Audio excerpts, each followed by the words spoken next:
புலால் உண்ணாதே. சரி, உயிரை கொன்று ஒரு உயிரை உண்ணுகின்ற மக்களுக்கு தயை இருக்க முடியாது.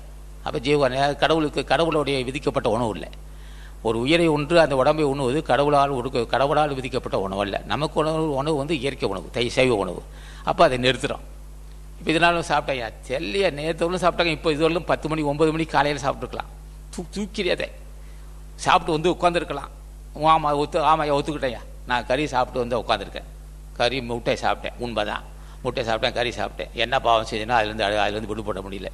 சரி, அதுக்கு என்ன கேளையா தலைவனே, இனிமேலாவது நான் எந்த உணவும் சைவ உணவு தான் சொல்லணும். முட்டையோ அல்லது கறியோ மீனோ சாப்பிடாமல் இருக்க அருள்சின்னு கேட்டுக்கிறேன். தள்ளு.